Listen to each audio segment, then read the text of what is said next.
So yeah, 60mm mortar then. We've been going off about it for a while, and we've used iterations of 60mm mortars in the past. For a bit of background, we in the British forces, we've got two calibers of mortar. So we've got the L16 81mm mortar. That's the one that everyone's sort of familiar with. It's a cruise-served weapon with a base plate, a tripod, a barrel itself. It's got a max range of just shy of 6k. So for what we do in VCB, it's not mega useful.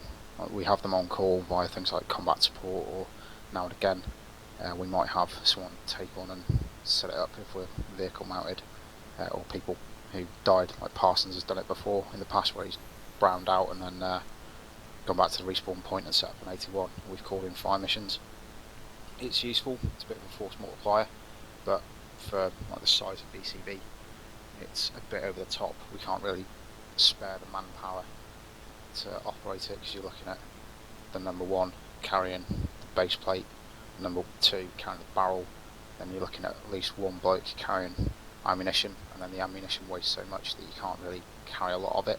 Again, in reality, when you're going out on ops with a mortar detachment, every man will carry two 81mm rounds, and it's like an extra fucking 15 kilos on top of everything else that you're carrying. So you can see why in game we tend to fucking sack it off. The next one that some of you may have seen, certainly on like the SQ intro thing with Frizz, is the 60mm in sort of the it's not the light roll, but it's, again, fired from a base plate with a bipod, and it's got a range of about 4k. That's something that's more applicable to us as a light infantry platoon, because again, the way mortars in the British forces are going, they're moving towards using 60mm mortars more often than 81, just because it's more practical. And again, for us in VCB, that sort of mortar is quite practical. It'll come to the point where we'll start using 60 and 81s and doing like an in-depth mortars SQ course, kind of like the GPMGSF one, so we get into using ace map tools and working out bearings and angles, and it gets a bit in depth. And then finally we're on to the M6 in the commando variant, as you've seen on my fucking back at the moment. It's basically man portable, one man operated 60mm mortar. Replace the old 51mm mortar in reality. It's got a range of just shy of 3k. There's nothing fancy to it, it's literally point it at where you want it to go, fucking angle the barrel a bit and then fire it off. But that's it, it's fucking relatively simple. Can fire HE, so we can drop fucking high explosive death on people. Can fire smoke, which is white phos, so we can either smoke out or use it for screening, or we can just fucking drop it on villages and burn school children. There's always one who's late. Or we can fire a loom, and obviously a loom is used for nighttime ops. Again, with the advent of every man having night vision and having a night vision sight, a loom doesn't get used too much. I mean, we've got it for the EGLs, but we rarely use it. But a loom can be mega practical, especially in sort of low ambient light conditions. If it's fucking mega overcast, your night vision doesn't work too well, so you can pop off a loom. And again, the 60 will allow us to do that with more effect, basically because it's a bigger round, it carries more phos and magnesium, so the illuminated area is bigger, and it comes down a little parachute. It's quite cool. But on to the point tonight then, all we're going to go through is setting up the mortar, firing it off, how to adjust for range, sort of the roles of the platoon mortarman. Everyone happy so far? Yep. Yeah. Sweet. Yep. So your role as platoon mortarman then, we'll only have one in the platoon at a time, so that's why it's a bit of an SQ thing. As I said on the forum, platoon mortarman will be attached either to myself in the platoon sergeants group or HQ group, or potentially detached to like a support section with Johnny, or whoever's running the support section. And you're basically there to bolster the platoon's firepower between having hand grenades and UGLs, and then having to call in bigger things like 81, 105, 155 and air. The nice thing is about being a platoon mortarman is a bit of fucking trust, in that you have to be proficient with it, and it's one of those things that you will have to practice with in your own time if you want to keep doing it and fucking get good at using it and trying to get rounds on target. The other thing is it's there and it's readily available, so if a section commander is in contact and he needs a bit of HE or a bit of smoke, it's not going to wait for 5 minutes for then the artillery via combat support to say actually you're out of range. We can then move the platoon mortarman to a position where he's in range. We can start popping off whatever sort of round he needs to, be it a loom or HE or smoke, and actually get an effect on target relatively quickly. Obviously, as with everything, you're going to be limited by the amount of ammunition you can carry, especially if you're just in platoon sergeant's group, because you have myself, Fluff, Frizz and maybe Johnny, and we're not going to be able to carry too many extra rounds for you. However, if you're with, say, a support section, then you can carry far more ammunition, or again, if we're vehicle mounted, you can have extra ammunition in the vehicles. So the mortar itself then, like any sort of crucial weapon, it acts as a vehicle when you start to use it, so it's like the SF guns or BIS mortars or things like that. So as soon as you get in it and you start firing off rounds, the enemy see it as a vehicle, and that means they'll start directing fire towards it, so you need to bear that in mind when you start employing it. To actually use it then, it's like any sort of crucial weapon, like tripods, etc. It's in your launcher slot, so to use it, just literally ditch it out of your mortar, out of your launcher slot onto the deck. If everyone does that, just make sure you got a little bit of space, you're not all getting too far away. Everyone still hear me? I can hear you. Yep. Sweet. So as you look down at it then, you'll have a load of options. You should have reload, prep, HE, smoke and a loom, and then get in as gunner and pick up. Obviously prepping the round, that just prepares a round for firing. If you don't have a round, so if you try and prep a loom and you don't have a loom, you won't be able to prep it. If you select prep HE, you'll see it then appears in green, and then we can get in the mortar as the gunner. So when you get in the mortar as gunner, it should come up with like a compass and a little like spirit level type. It's actually an ACI or a cozone indicator, and that basically gives you the range, or your elevation rather. Everyone see that? No one's bugged with it? Yep. Right, yep. Sweet. So if you go into your first person view then and press shift and B, you'll have a range card come up on the right hand side of the screen. Everyone seen that? No. Nope. So you have to be in first person for it. Like control inside, B. Yeah, sorry, yeah. Control B. Got it. Yeah, see. Yeah, so you've got a range card.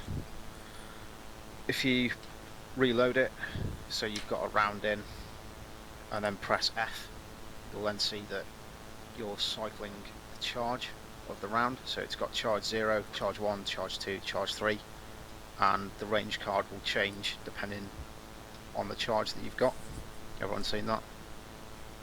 Yep. Yes. Yep. Yeah. So you've got the range in meters, the elevation in mils, and as you can probably guess, that then corresponds with the elevation that's displayed on the screen. To change elevation, it's just page up and page down. Obviously, the closer something is to you, or the closer the range, the higher the elevation is going to be. The further away it is, the lower the elevation is going to be. Everyone happy with that so far? Yep. Yeah. Now it's quite hard to aim, obviously, so if you press shift and tilde, you'll get like a little orange and black circle appear for a few seconds.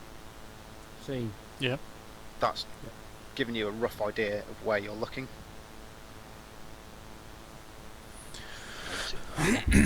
Yeah, it's pretty gooch. Yeah, So that was right, and then what was that key, sorry? Tilde, so like your safety catch for ace. Alright. Is that key? Range to that building is 525 metres. So all we're going to do, starting with the left-hand man, is going to fire one round. So you're going to adjust the charge accordingly. Probably charge 0 for this.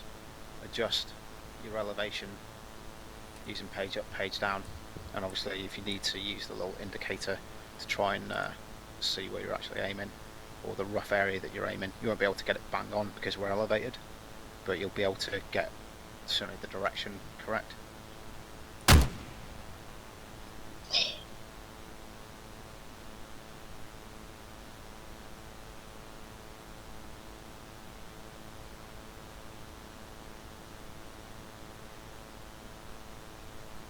What's the kind of killing area of these the HE range? Boom. And house destroyment. Alright. So, just as a quick example there, just so you can get a quick feel for actually using it. It's relatively straightforward, as long as you prep the ammunition, and then my fault is I didn't let you know that you had to actually load it once you prep the ammunition. Prepping the ammunition just gets it ready for firing. In reality, that would be doing gay shit like taking it out of a little plastic tube and actually like changing the charge on it. It's little like rings of explosive. So once you're good to go and you've worked out the range or a range from someone and actually set it up, it's relatively easy. As I said earlier, it's just point and click, kind of like an enlarged UGL. So Di was asking about the like the radius of it. So if we look down there, a couple of rounds dropped short, about 100, 150 metres. About 150 metres, people are still going to be catching shrapnel up from it. But 150 metres is probably not going to be fatal to them, but you're still going to be causing casualties because it's an area weapon as well. Every round is going to land in the same place, so you can have a bit of dispersion. So each round is kind of going to go within about 5 or 10 metres of the last one. So to that end, you're already expanding your killing area and the sort of coverage that you're giving. So if we've got a point target like a building or a bunker or a vehicle out in the open, we can land rounds pretty much on top of it, if not in and around it, and it'll fuck up the building and it'll fuck up people inside it. If it's troops out in the open, again, they're just going to get decimated as soon as you land within sort of 50 metres of them. The lethality area is about 40 to 50 metres, whereas lethality on a UGL is 5 metres. So you can already see the sort of effect that we're going to have by employing this. Again, smoke is going to do a lot more screening than either hand grenades or like smoke hand grenades or smoke rounds from a UGL. And again, as I said, a loom will brighten everything for about 100, maybe 150 metre sort of disc, and it'll last for, I think it's 90 seconds that it's in the air for, so it's got quite a good burn time. The rates of fire then, rapid rate of fire is 8 rounds a minute, and sustained rate of fire is 3 rounds a minute. Generally, you're not going to get things like rapid fire being called for the mortar. What you'll get is a number of rounds to fire. So if you're asked to fire, say 5 rounds, fire for effect, all you're going to do is literally fire reload for 5 rounds, and you can do it mega quickly. As soon as you fire, you can just press R and load the next round and fire again. We'll go through this in a little bit just so you can get a bit of practice. You can have a number 2 loading the rounds for you using like ace interaction. However, it's slower to do that than it is just to do it yourself. Obviously they can be feeding you round into your day sack and you can start going through those, but just click R, click R, click R, you'll get rounds out mega quickly. Because yes, at sort of 500 meters, you're getting, it's not directly on the target, within 100 meters of it, which is pretty good.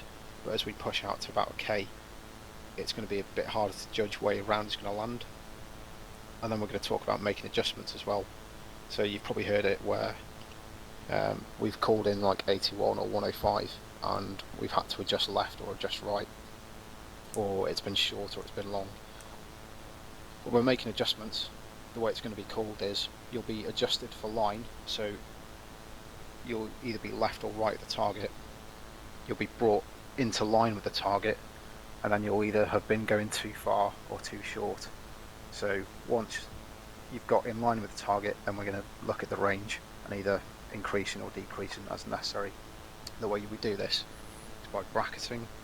So if you're firing left at the target and you're then told to move it 100 meters right, what you're going to do is just aim slightly further right than you were before, far from another round, wait till it lands, try and walk it in. Everyone happy with that so far? Yep. Yeah. Again, the nice thing about this is if it's dismounted infantry, you're going to cover quite a wide area, and the rounds walking in on them is just going to fuck people up, which is exactly what we want. Because if they start moving, as they probably will when HE starts landing, there's a good chance they're just going to walk into your killing area anyway. If it's something static like a building, or it's a vehicle that's been immobilised, or it's a vehicle that's just firm, then yeah, we're going to try and walk around onto it quite quickly. But just remember, even if you are long and you're off to the side, try and get it in line before you start increasing or decreasing the range. First of all, it's hard to show you without it on screen, but when you go into your range card, the most right hand column is a difference in elevation. So I can't remember the figures off the top of my head, but it'll have, like, if you're 100 meters higher than the target, it will then ask you to add or remove X amount of mils. Yeah, that's it. Yeah. Okay. So Yeah, added pump stick. again, the other consideration is then wind. So wind's going to affect the rounds a little bit. So using shift and K to bring up your little wind indicator, just bear that in mind before we start popping off rounds, because again, you might be aiming directly on the target, but then that's just brilliant. The wind might be going left to right, so it's then going to push your rounds right to the target, so you're then going to have to aim left of the target.